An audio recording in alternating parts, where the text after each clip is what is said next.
Hello friends, welcome back to our channel. কালকে যেখানে ভিডিওটা স্টপ করেছিলাম সেখান দিয়ে আবার ভিডিওটা কন্টিনিউ করছি। তো আমরা তো হোটেলে চলে এসেছি, আর হোটেলে চলুন গিয়ে আগে হোটেলের ব্যাপারে সব কিছু দেখাই, তারপরে কন্টিনিউ করছি।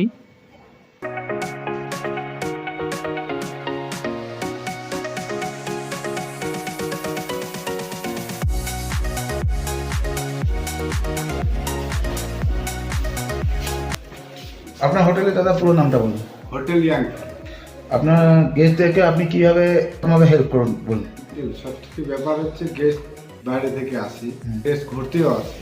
যেরকম আপনার ছাঙ্গলেক বাবা মন্দির, নাথুলা, এরকম লাচুং, নর্থ সিকিম, জুজুর পয়েন্ট, ইয়াংথাং ভ্যালি, আবার গ্যাংটকের লোকাল সাইটসিং আছে। কেউ কেউ আবার এনজিপি থাকে। আপনারা সব রকম হ্যাঁ, একদম মানে সিলপুর থেকে শুরু করে আপনারা নর্থ সিকিম পর্যন্ত সব রকম ব্যবস্থা করে দেন। মানে আপনার এইখানে এলে আপনি সব করে দিতে পারবেন, তাই তো? প্রথম কথা হচ্ছে বাংলাটা ফ্যাসিলিটি চাই। এখানে অনেক হোটেল আছে, ঠিক আছে। এক্সট্রা ফ্যাসিলিটি কি আছে হোটেলে? ফ্যাসিলিটি আমাদের বাইক পার্কিং আছে, তার মধ্যে আমাদের ওয়াইফাই, গিজার 24 ঘন্টা গিজার থাকে। তারপরে আমাদের যেরকম দুজন থেকে তিনজনেরও সার্ভিস আছে, একটা রুমে যদি তিনজন থাকে আমাদের ওই রকম ব্যবস্থা আছে। এক্সট্রা মিডে, এক্সট্রা বেড, ওই রকমের ফ্যাসিলিটি আপনার কাপড় রুমে তো ব্যবস্থা করে দেন। হ্যাঁ, কিন্তু আমাদের আইডি প্রুফ আমাদের ইনক্লুডেড থাকতে হবে। আইডি প্রুফ বলতে আপনারা কি কি চান? যেরকম যদি হোটেলে অ্যাকচুয়ালি প্রুফ থাকে তাহলে ভোটার কার্ডেই আমাদের হয়ে যায়। আর যদি আপনি পারমিটের ক্ষেত্রে বুঝেন তাহলে ভোটার কার্ড আপনাকে লাগবে। ভোটার কার্ড আর ছবি, ভোটার কার্ড আর ছবি। এটা আপনাকে লাগবেই। আর সব থেকে বেস্ট আমার রেস্টুরেন্টে আবারও ডিনার করছে আমি গেস্টটি, আপনারা ওনাদের মুখ থেকে শুনে নেবেন। যদি খারাপ ভালো মন্দ হয় ওনাদের গেস্ট থেকে শুনে নেবেন। আমার কোনো ট্রাভেল এজেন্সি বা হোটেলে কোনো যোগাযোগ করার ব্যাপার নেই, আপনি ডাইরেক্ট আমার সাথে যোগাযোগ করতে পারেন। মানে আপনি এনজিপি টু এনজিপি পর্যন্ত সব ব্যবস্থা করে দেন। হ্যাঁ, একদম। এটা আমার দুটো নাম্বার আছে, দেখুন। আপনাদের এই রুমের পরিষেবা কিরকম আছে এই হোটেল যেটাই বলে? আমরা ফার্স্ট টাইম এলাম এখানে ফ্যামিলির সাথে হোটেল ইয়াং খেলে। এক কথায় বলতে গেলে খুবই ভালো। এখানে হোটেলের স্টাফেদের বিহেভিয়ার প্লাস খাবার দাবার ব্যবহার খুবই ভালো। এটা এমজি মার্কেট থেকে জাস্ট 2-3 মিনিটের ডিফারেন্স এখানে আসতে, ডিস্টেন্স সরি। আর এখানে ব্যবহার খুবই ভালো। আমরা যেমন এসেছি আমরাও চাই আপনারা বাঙালিরা এখানে ভিজিট করুন, অবশ্যই ভালো লাগবে। 13 বছরের বাচ্চা নিয়ে এসছে, তার জন্য কি ফেসিলিটি রেখেছেন? রুম হিটার কিছু ফেসিলিটি আছে, সব রকম ফেসিলিটি আছে তো? আচ্ছা দাদা, অফিসে আমাদের হোটেলে আছে, হোটেল ইয়াংতে মোটামুটি ইয়াংতে বাড়িতে সেরকম দূরত্ব নেই। একদম কাছাকাছির মধ্যে। মোটামুটি এখানে খাওয়া দাওয়া সার্ভিস কেমন লাগছে আপনার? খাওয়া দাওয়া তো খুবই ভালো, কোনো প্রবলেম নেই। বাচ্চা নিয়ে এসেও কোনো সমস্যা হয়নি, সব রকমের স্পেশালিটি পাচ্ছি। তার উপরে সবার ব্যবহারও খুব ভালো, রুমও খুব সুন্দর, আমার খুব পছন্দ হয়েছে। খাওয়া দাওয়া আপনাদের? খাওয়া দাওয়া খুবই মানে ভালো। আপনি বাচ্চা নিয়ে এসেছেন? হ্যাঁ, বাচ্চা নিয়ে এলেও বাচ্চারও কোনো সমস্যা না, হয়নি। সেটা ক্যামেরার সামনে বলছেন না তো এমনি? হ্যাঁ। না, বাচ্চা নিয়ে তো কোনো সমস্যা হয়নি আমার। যখন যেটা পেয়েছি। খাবার আমাদেরও কোনো সমস্যা হয়নি। দুবেলায় খুব ভালো খাবার সার্ভিস করা হয়েছে। আমাদের সব থেকে ভালো হচ্ছে চিকেন। গোটা লাচে ঘুরে ফেলেছি, আমরা কোথাও চিকেন পাই। আর এই হোটেলের সব থেকে বড় কথা হচ্ছে ব্রেকফাস্ট এবং লাঞ্চ সব থেকে বেটার। দাদা আমাদের তো সব রুম বুকিং হয়ে গেছে, একটা রুম ফাঁকা আছে, কাপড় রুমটা দেখাচ্ছি আসলে। এখন হোটেলের সব রুম বুকিং হয়ে আছে, তাই একটা রুম ফাঁকা আছে, চলুন আগে গিয়ে সেটা দেখে নেওয়া যাক। তো এখানে দেখতে পাচ্ছেন একটা ডাবল বেড আছে, এদিকে একটা বড় ওয়ার্ড্রব, একটা টিভি আর একটা বড় মিরর আছে। চলুন ওয়াশরুমটা দেখে নেওয়া যাক। এখানে আছে কোমর আর গিজারও আছে, আর এদিকে বেসিন আছে একটা, ব্যাস। তো আমরা বেরিয়ে পড়েছি সাইট সিন করতে। আর আজকে আমাদের সাইট সিনের মধ্যে দুটো স্পট আছে, একটা হচ্ছে ছাঙ্গুলো আর দুটো হচ্ছে বাবা মন্দির। তো বাবা মন্দিরে আমাদের নিউ বাবা মন্দির আছে, এর আগে যেটা গেছিলাম সেটা ওল্ড বাবা মন্দির, আর আজকে যাবো নিউ বাবা মন্দির। ডাউনের রাস্তাটা দেখো, ডাউনের রাস্তাটা সেই লাগছে।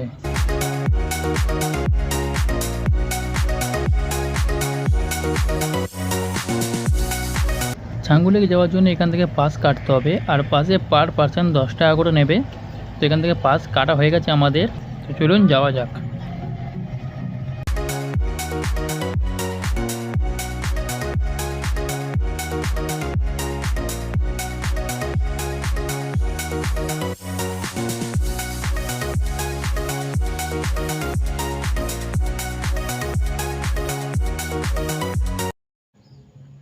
এখন আবহাওয়া একটু খারাপ হচ্ছে, আর তার সাথে এই এদিকের মেঘটাকে দেখো, মানে মেঘটাকে এত সুন্দর লাগছে, মানে কি বলবো, যাই বলি তাই কম হয়ে যাবে, মানে এত সুন্দর লাগছে মেঘটাকে।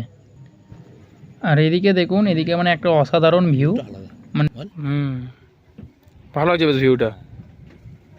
মেঘটা এখানে যা জমাট বেঁধে আছে, মেঘটা আসছে আস্তে আস্তে, কিন্তু উঠতে পারছে না, এরকম একটা আটকে গেছে মালটা।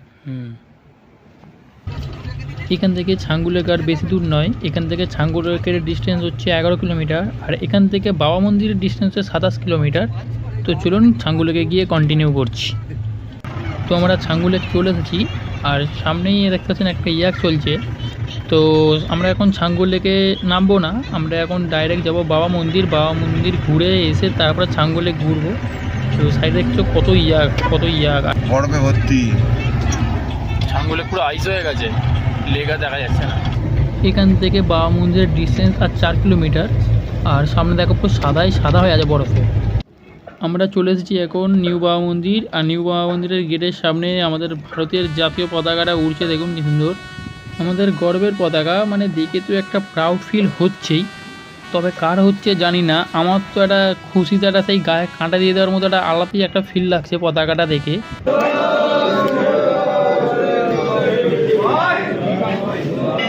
আমার আসতে একটু হয়তো লেট হয়ে গেছিলো, তাই এই প্রেটা দেখতে পেলাম না। আসলে এখানকার যত মানে আর্মি অফিসার আছে, তারা ডিউটিতে যাওয়ার আগে বাবা মন্দিরে এসে বাবার দর্শন করে পুজো করে তারপরে ডিউটি জয়েন করেন।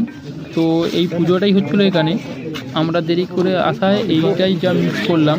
তো যাই হোক, এদিকে বাবা হরভজন সিংয়ের এটা লিভিং রুম আছে এদিকেতে, এটা হচ্ছে বাবা হরভজন সিংয়ের অফিস। এটা হচ্ছে নতুন বাবা মন্দিরে আছে, যেটা এর আগে দেখলাম ওটা ওল্ড বাবা মন্দির ছিল। এইটা বাবা হরভজন সিংয়ের মূর্তি, সেই মূর্তি যেটা একটু আগে স্যারেরা প্রণাম করছিলেন বা পুজো করছিলেন, সেই মূর্তি আছে এটা। কিছুটা ওয়েদার খারাপ হয়ে এসছে, তাই আমরাও বেরিয়ে পড়েছি বাবা মন্দির থেকে ছাঙ্গুলেকের দিকে, নাহলে হয়তো নামতে পারবো না, পাহাড় এখানে আটকে যেতে হবে। স্নোবলটা হয়নি, আমরা যেই গাড়িতে উঠলাম, গাড়ি স্টার্ট হলো, স্নোবলটাও হলো।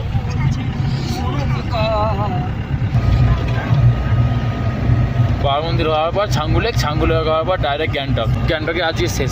স্নোগুলো এসে কাঁচে হেভি আটকে যাচ্ছে, বৃষ্টির জলের মধ্যে আবার ফোটা হয়ে যাচ্ছে। চলে এসেছি আমরা ছাঙ্গুলেকের সামনে, আর এখান থেকে লেকটাকে দেখুন পুরো বরফের একটা চাদরে ঢাকা পড়ে আছে। তো ফাইনালি চলে এসেছি আমরা ছাঙ্গুলেকে, আর এখানে কত ইয়াক দেখো, ইয়াকে যদি কেউ রাইড করতে চাও তাহলে ইয়াকের পার্সেন 100 টাকা করে এরা চার্জ নেয়।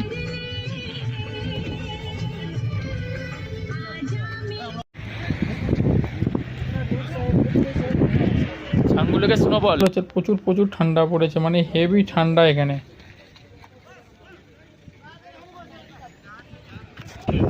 হ্যাঁ, অবস্থা কি লেকটা জমে গেছে। ছাঙ্গুলেকের অবস্থা দেখো, মনে হচ্ছে দেখে যেন একটা বরফের কোনো মাঠ, মানে পুরো লেকটাতে একদম বরফ হয়ে গেছে, পুরো লেকের জল জমে গেছে, এত ঠান্ডা। আর তার সাথে প্রচুর হাওয়া চালাচ্ছে এখানে।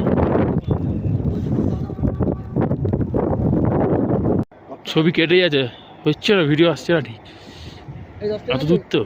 আমাদের রূপে ওঠার প্ল্যান ছিল, কিন্তু চারিদিকে মেঘে এত ঢেকে গেছে, উপর দিকে কিছু আর দেখা যাবে না, তাই আমাদের প্ল্যানটাকেও ক্যান্সেল করতে হলো। কি হয়েছে, কে বললো ফেঁসে গেছে, কে বললো? এই তো সব হোয়াটসঅ্যাপে ছবি পাঠাচ্ছে হুড় করে। 10 মিনিট হয়েছে, সাদা হয়ে গেছে পুরো রাস্তা। লোক বলছে 1 ঘন্টা ছাড়া 1 ঘন্টা আগে পরে কি আর্মি না হবে ওদেরকে? ওটা আমার আগে এখানে দোকানে দাঁড়ানোর আগেই আমার ফোনে নোটিফিকেশন চলে এসেছে। বন্ধুরা, তোমরা কেউ বরফের ভাল্লুক দেখেছো? না দেখে থাকলে এই দেখো বরফের ভাল্লুক। ও সরি, এটা তো কুকুর। ওয়েদার খারাপের জন্য আমরা বাবা মন্দির থেকে চলে এসেছিলাম, তো কিছু গাড়ি আসতে পারেনি, সেই গাড়িগুলোকে এই আর্মি অফিসাররা গিয়ে এনেছে। তো গাড়িগুলো ওখানে ওয়েদার খারাপের জন্য ফেঁসে গেছিলো। এই এতগুলো গাড়ি ওয়েদার খারাপের জন্য ফেঁসে গেছিলো, যেগুলো এখন এসছে। আজকের ভিডিও এতটাই। ভিডিওটা ভালো লাগলে একটা লাইক কমেন্ট করে দেবেন, আর চ্যানেলে যারা নতুন আছেন চ্যানেলটিকে সাবস্ক্রাইব করে দেবেন পরবর্তী ভিডিওর জন্য। इधर उतरना है आप लोग। এই ঘুমকেই আমরা গ্যাংটক চলে এসেছি, তো দেখা হবে পরের ভিডিওতে। Bye bye.